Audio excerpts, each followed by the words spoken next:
Danes bomo posadili paradižnik. S sajenjem paradižnika nikakor ne prehitevamo, počakamo, da temperature v maju zrastejo tam na okrog 20 stopinj čez dan, ponoči naj ne padejo pod 10 stopinj Celzija, v nasprotnem primeru sadike nekoliko zakrknejo in je pridelek lahko celo slabši, kot pa če bi ga sadili po sredini meseca maja. Pri sajenju paradižnika je dobro izbirati sadike v lončkih, ki imajo dobro razvito koreninsko grudo, tako bo paradižnik razvil še boljši koreninski sistem. Seveda pri sajenju ga sadimo do prvih listov, to pa zato, da razvije korenine še v globino, kar mu bo zagotovo pomagalo v poletnem času, ko bo rabil črpati še večje količine vode. Tako.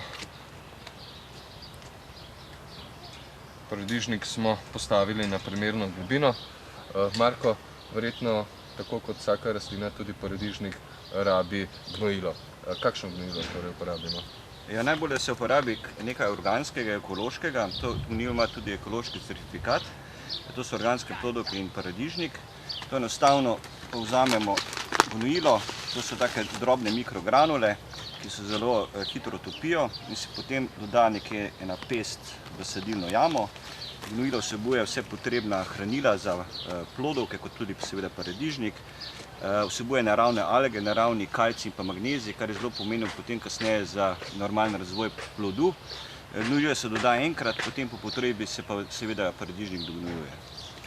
V redu, sadilno jamo so pognojila, seveda vse skupaj nekoliko premešamo, posadimo paradižnik. V tem času je seveda dobro, da sadiko tudi nekoliko zalijemo, tako da predlagam, da kar zalijeva koreninski sistem. No, pri tem bi še dodal, da je zelo dobro ukrepiti paradižnik. To je v bistvu tudi ekološki izdelek odpornost paradižnika, ki bistveno zmanjša nevarno plesen na paradižniku, ki je zelo pogosta. To se v bistvu enostavno uporabi, prej dobro malo seveda pretresti, da se vsebina zmeša, takole. In potem se doda v kangico, kar je na izdelku je tudi merilna skala.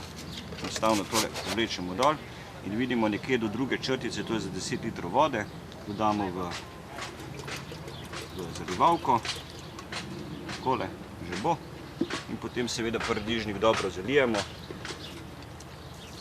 Seveda pazimo, da ne zalivamo po listih, tako kot tudi med letom. Seveda potem je pa potrebno to krepiti še večkrat v sezoni. Nekje ponovimo z odpornostjo paradižnika še enkrat čez 14 dni in še nekje čez 3 tedne in v bistvu ta zaščita zadostuje za normalno ukrepljen paradižnik, ki bo tudi lepo in bogato obrodil. Seveda v domačem vrtu lahko poskrbimo tudi za dognjevanje tudi na kakšen ekološki način. Med tem seveda izbiramo naravne, bom rekel, pripravke, ki vsebujejo več kalija, tak je tudi gabes. Lahko dodamo kar zastirko iz gabeza ali kakršnokoli drugo zastirko, da porabimo manj vode. Seveda pa verjetno je kalij prisoten tudi v kakšnem gnojilu za dognjevanje. No, to je še naslednje ekološko certificirano gnojilo, organsko dognjevanje, ki vsebuje poleg kalija seveda tudi hitro dostopen dušik. To je zelo pomembno v času suše, ker v bistvu tudi neka umetna gnojila zelo slabo delujejo. To se enostavno zopet zmeša na isti način z vodo, gor je merilna skala in se potem paradižnik nekje na 14 do 3 tedne seveda po potrebi zalije. Lahko pa ga tudi zmešamo tako v škropilnico in ga poškropimo, ker ima tudi to listno delovanje. Tam seveda majčke nižjo koncentracijo uporabimo. Enako kot tudi odpornost paradižnika lahko tudi uporabljamo potem kasneje tudi z škropljenjem. Se pravi, lahko varujemo paradižnik pred boleznimi. Med domačimi pripravki seveda vrtičkarji največkrat uporabljajo čaje, ki seveda niso ravno 100% učinkoviti. Marsikdo uporablja čaj iz kamilic, potem žajbljev čaj, armanov čaj in druge čaje. Kako je pa z ekološkimi pripravki, katerega smo omenili malo prej? V bistvu ta nabor izdelkov organske plodovke in paradižnik, organsko odmenjevanje in pa odpornost paradižnika, tu so vsi popolno naravni izdelki, tudi ekološko certificirani, potrjeni.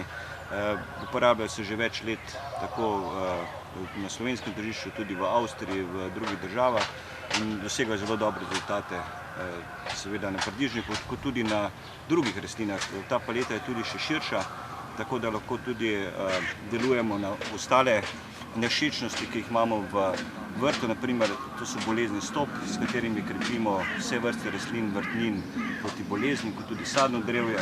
Potem nevšečnosti so polži, tisti lazarji, rdečkasti polži ali pa tudi v hiškah polži veliko pojedo, to lahko naredimo z polži stop. In pa škodljivci, škodljivci so razne listne uši, se pojavijo potem različni hrošči in podobne stvari in na ta način seveda lahko uporabimo isto najprej z zalivanjem, kasneje tudi z škropljenjem škodljivce stop.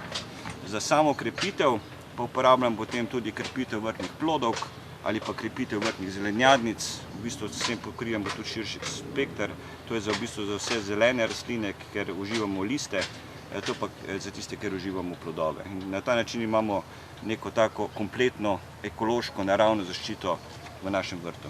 Tako, poskrbeli smo za ekološko zaščito. Naj povem, da paradižnik sadimo približno 60 do 70 cm narazen med vrstami, v vrstah sadimo približno na 50 cm. Seveda med paradižnik lahko sadimo tudi solato, baziliko kot tradicionalni dober sosed, potem v jesenskem času pa ta vmesni prostor sejemo kar motovilec.